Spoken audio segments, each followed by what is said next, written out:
Hola, estimado oyente y televidente.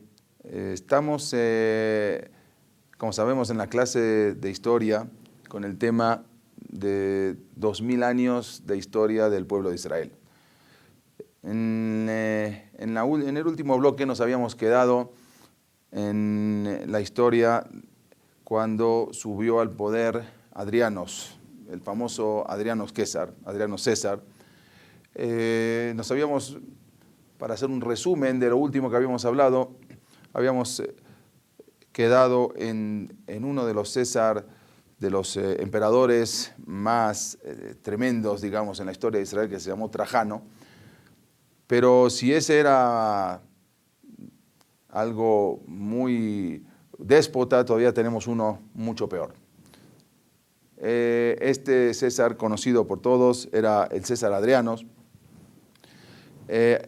Al principio, él, digamos, fue amable con el pueblo de Israel. Él se inclinó de manera favorable al pueblo de Israel. Pero luego cambió de parecer, y es lo que vamos a hablar en esta ocasión. El día 10 de agosto del año 117 de la era cristiana, se coronó Adriano como el nuevo emperador. Como dijimos, favorablemente al principio con los Yehudim, con el pueblo judío, les permitió incluso al Sanedrín volver a reunirse abiertamente, cosa que hasta ahora estaba prohibido. Entonces ahí los Jajamín, trae la Gemara que los Jajamín se empezaron a reunir, se volvieron a reunir en Usha, Sheba Galil, en la ciudad de Usha, en el Galil, en el norte. Algo insólito de lo que nosotros sabemos de historia, porque la emoción, el fervor era tan grande, porque Adriano incluso había permitido volver a construir el Bet HaMikdash, que en su momento Titus lo había destruido. Entonces ahora Adriano mandó una orden de que los judíos pueden volver a reconstruir el Bet HaMikdash. Imagínense todo el fervor, la gente, la fiesta. Se empezaron a juntar grandes sumas de dinero con este fin. Pero los Kutim, que se conoce como los samaritanos, ellos habitaban la tierra de Israel. Ellos eran enemigos declarados del pueblo judío. Estaban aterrorizados ante la posibilidad de volver a ver el renacimiento del pueblo de Israel. ¿Quiénes eran estas gentes, Kutim, los samaritanos?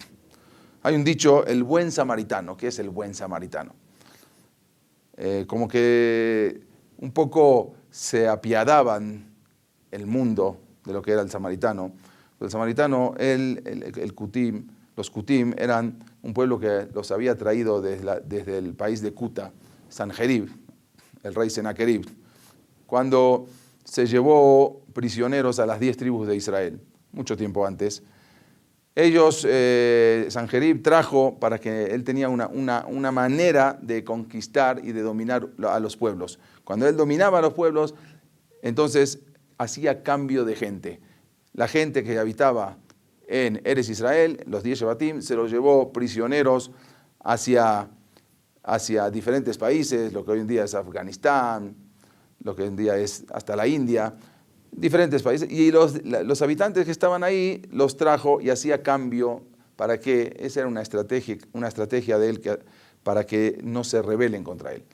Entonces trajo al pueblo de los Kutim, que en la Gemara hay Mahlokes, hay diferentes opiniones, si eran Yehudim o solamente ellos por temor a los leones que había en ese entonces en esas ciudades, empezaban a cumplir la Torá, pero ellos como que luego se adueñaron de la tierra de Israel. ¿Por qué? Porque cuando fue la destrucción del primer Bet HaMikdash, Nebuchadnezzar, el rey Nabucodonosor, se llevó a todos las 2 tribus que quedaban, Yehudá y Binyamin, se las llevó a Babel.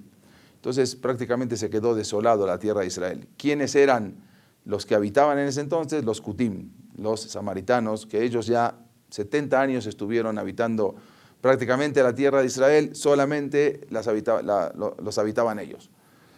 Entonces, cuando vuelven el pueblo de Israel con Ezra, Sofer, con Zerubabel y empiezan a construir el Bet HaMikdash, ellos no pueden entender porque ellos se apropiaron prácticamente de esa tierra. Entonces empezaron a boicotear la construcción del Bet HaMikdash, mandaron cartas al rey Ciro, el rey Koresh, para que no dejen construir, boicotear, digamos, lo que era la construcción. Estuvo unos años parada la construcción, 25 años, después se volvió se siguió con la construcción. Ellos querían participar, pero la idea no era participar, mandar a toda su gente, pero en el medio boicotear y no dejar construir. Zerubabel se dio cuenta, Ezra, Sofer se dieron cuenta ellos y les prohibieron participar. Y ahí ellos se quedaron en ese momento con un odio muy grande. Entonces pasaron las generaciones, ahora estamos en Adrianos. Ellos fueron con el César Adriano a decirle de que no les permita volver a construir Bet HaMikdash, porque si no ellos acusaron a los judíos de que si los dejaba construir Bet HaMikdash, entonces se iban a rebelar contra el rey. Y así lo convencieron al César Adriano que no aceptara volver a construir el Bet HaMikdash. Aunque la intención de Adriano era construir Bet HaMikdash nuevamente, pero cambió de opinión. Dijo, acepto que lo construyan, pero ya no va a ser ahí. Va a ser en otro lugar, le voy a dar un terreno, en otro lugar construyan el Bet HaMikdash, porque en ese lugar yo voy a construir algo totalmente diferente. En ese lugar, él quería construir un templo a Júpiter.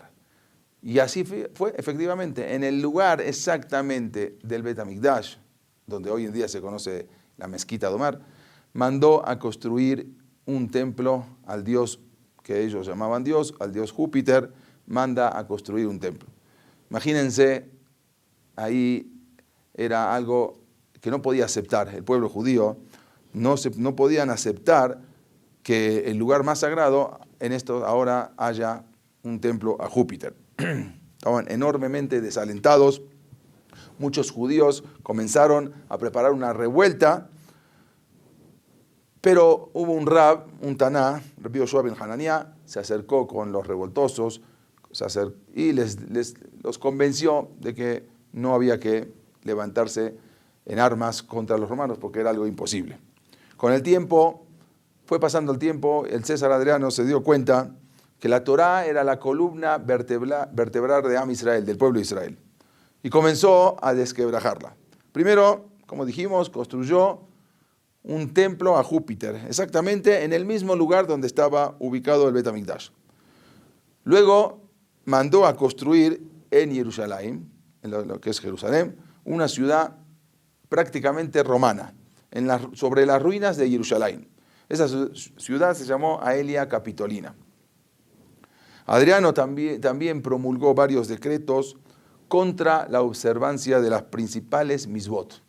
Como dijimos, él quería de raíz destruir todo el Yahadut de Am Israel. Primero que todo prohibió hacer Berit Milá, la circuncisión ya no se podía, prohibió cumplir el Shabbat y Taharat HaMishpachá, la ley ritual de la pureza. Estas tres cosas mandó a prohibir Adriano. Era algo que el pueblo de Israel ya no podían aguantar, como dijimos, era algo inaguantable y por lo tanto se sublevaron. Se sublevaron al rey Adriano porque no se podía, al César Adriano no había manera de observar esas leyes que había puesto. En ese momento había un guerrero famoso, se llamaba Bar Kozba o Bar Koziba. Era muy fuerte, era un hombre muy fuerte de Am Israel. Conocido, su nombre, conocido por todos, por Bar Kokhba. Él armó una fuerza de ataque en contra de los romanos.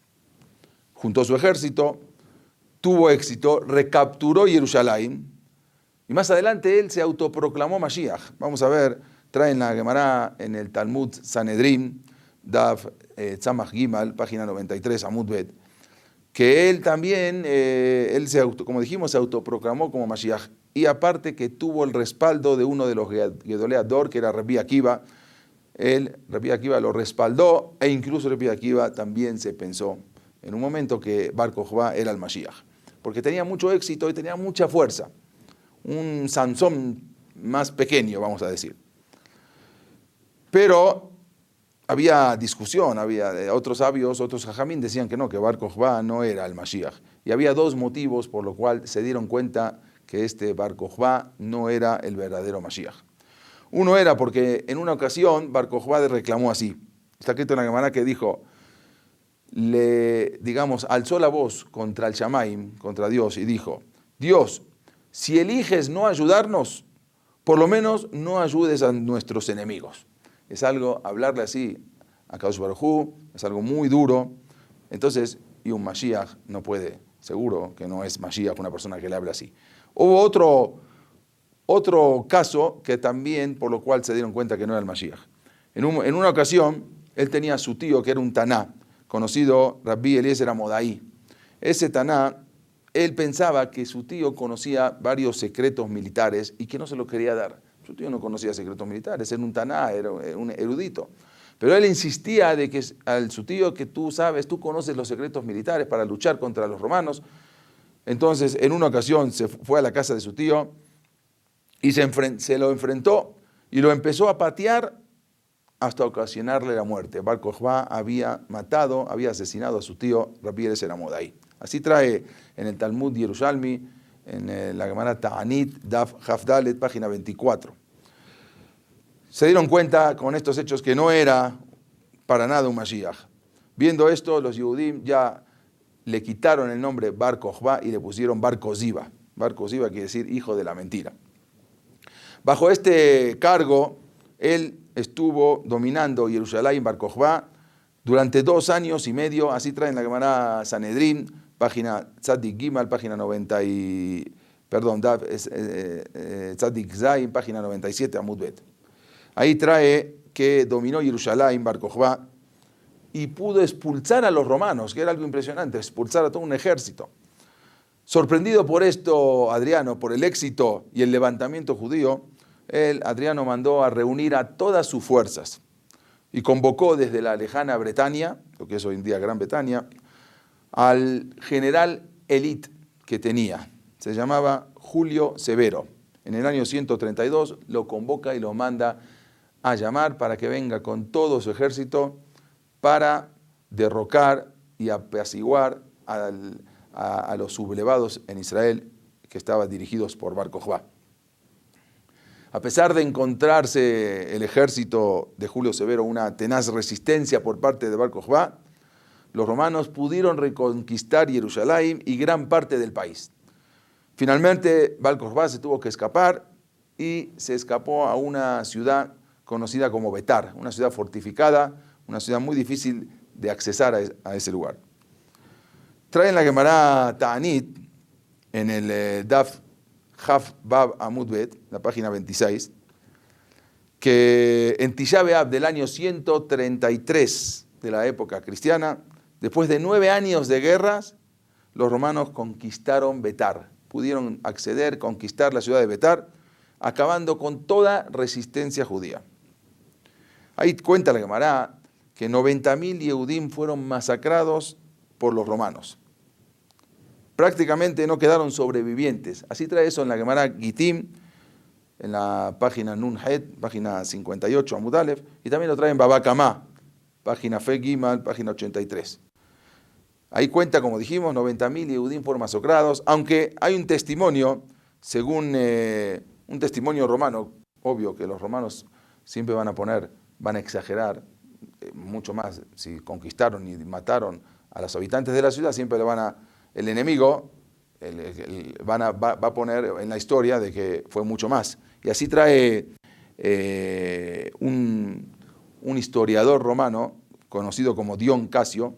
Según él dice que según las cuentas romanas fueron 580.000 judíos, aunque la Gemara dice 90.000. Él trae en la cuenta 580.000 judíos que fueron masacrados. También ahí cuentan que fueron 50 ciudades destruidas, 985 aldeas. Así trae en la historia Dion Casio. Pero nosotros nos basamos en la Gemara. La Gemara cuenta que son 90.000 judíos fueron asesinados.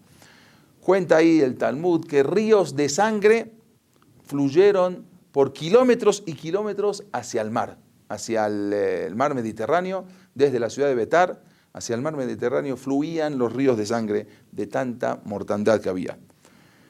Para que tengamos una idea, nos trae la Gemara, ¿cuánto fue el derramamiento de sangre?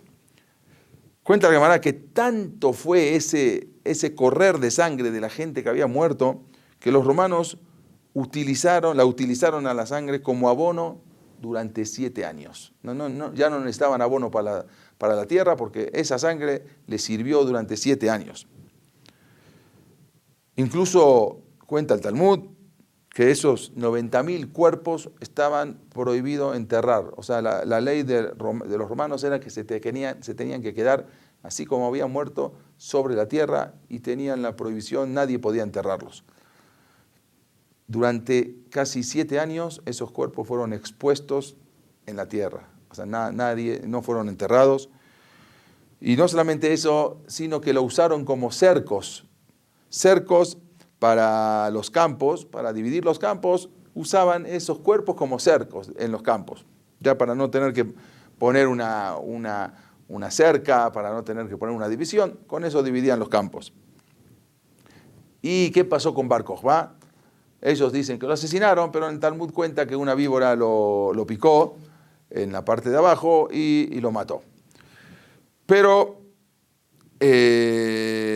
vamos a ver algo parecido que pasó con Bar Kokhba, con esta cacería humana, 1800 años después.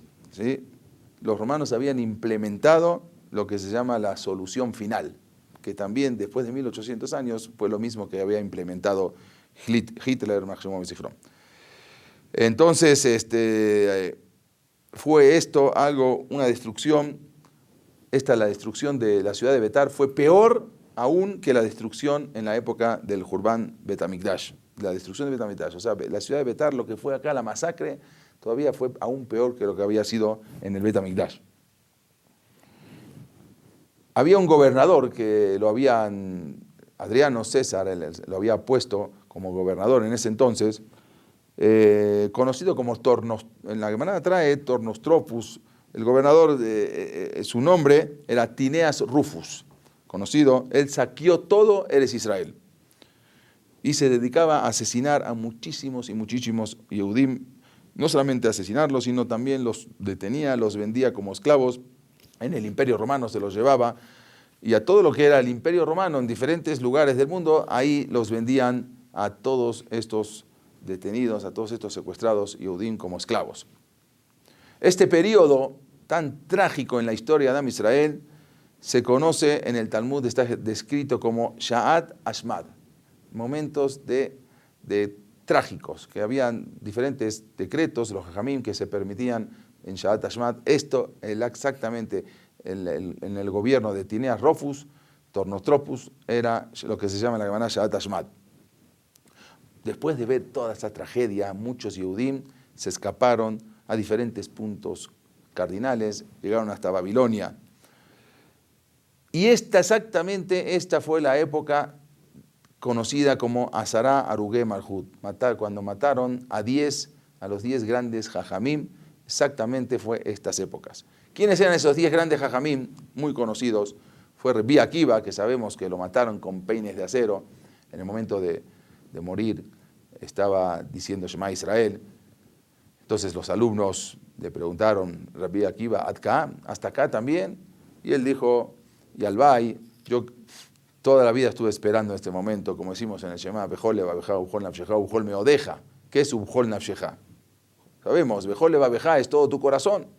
La persona tiene que entregar con todo su corazón el alma, con todos tus bienes, aunque sea si a uno les quitan todos sus bienes. Pero ¿qué es Ubjol Nafsheja? ¿Qué quiere decir con toda tu alma? Es, afilu, en el momento de la muerte, la persona tiene que entregar su alma al Kiddush Hashem, y era lo que el Rabbi Akiva decía, yo tuve esta oportunidad, llegué ahora y tengo esta oportunidad, y así fue como murió, lo rasparon con unos peines de acero, y así de esa manera murió, y después lo quemaron a Rabbi Akiva. Otro de los que habían Asara Arugé Malhut era Rabbi Hanina ben Teradión. Su hija, a él lo mataron, y a su hija Beruria fue llevada y colocada en un burdel. Otro de las Jajamim que habían asesinado, Rabbi Yehuda ben Baba, Rabbi Shimon ben Gamliel, Rabbi Ishmael Cohen Gadol, el Cohen Gadol, el sumo sacerdote, también lo mataron. Rabbi Jospita Meturgemán, que le cortaron su lengua y la dejaron tirada. Rabbi Elazar ben Shamua, Rabbi Haniná ben Hakinai, Rabbi Eshbaf Sofer y Rabbi Udá ben Damá. Estos eran los 10 Jajamim, Azará, Arugé y Malhut que habían asesinado en esos tiempos.